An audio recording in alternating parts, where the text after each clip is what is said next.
Hey, welcome back. Have I got a spirit message for you to have a little more faith?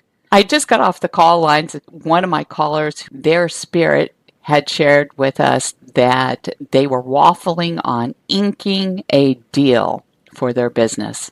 And that's because they were sitting there over analyzing it, thinking it through, deciding whether or not this is the kind of commitment they wanted to bring on into their lives and the responsibility, feeling a little too old to take on this massive weight upon their shoulder when they've got kids to take care of. And one in particular who is expressing his own desire to go off and be an entrepreneur as well, but in a risky business such as entertainment. I know that one. So anyway, she was very distressed about deciding whether or not to go for it. And her spirit told her to ink the deal and just do it. Sometimes we get our head in the way. We start analyzing things. It stops us from making a decision because our egos like to get in there and try to keep us too small for our own good.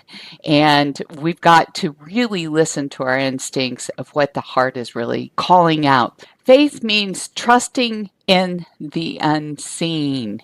So you got to trust your instincts, what you see, what you feel, what you hear, what you know. Count on anything that empowers you, that feels good. You're always connected to a higher source that knows your higher good beyond your imagination. So you have to be open and receptive to the consistent messages, especially if they're repeated 3 times or more, or they're soft and they're underlying and they nudge you forward. Spirit encourages us.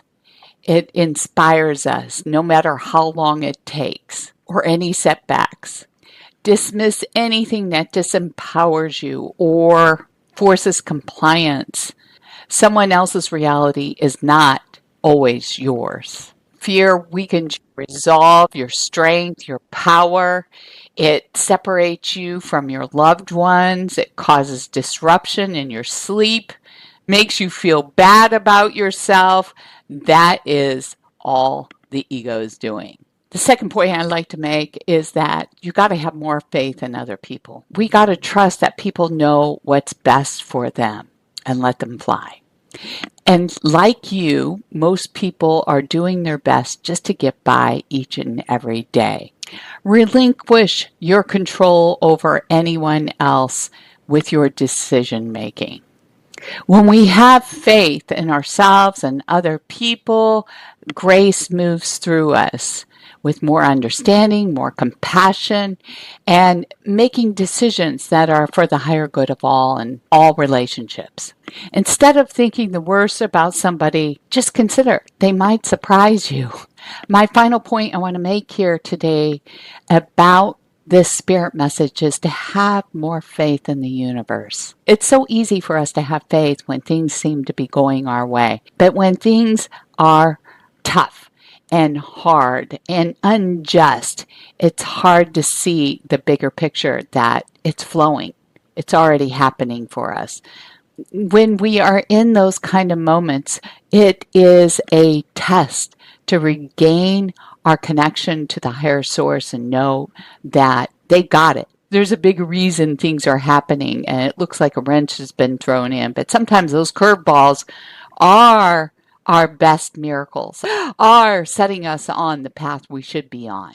Our spirit knows what we want, but it has infinite knowledge beyond our comprehension of exactly what we need in this moment. Life is always about change. It's constant, and it's always necessary for our spiritual, mental, and emotional growth.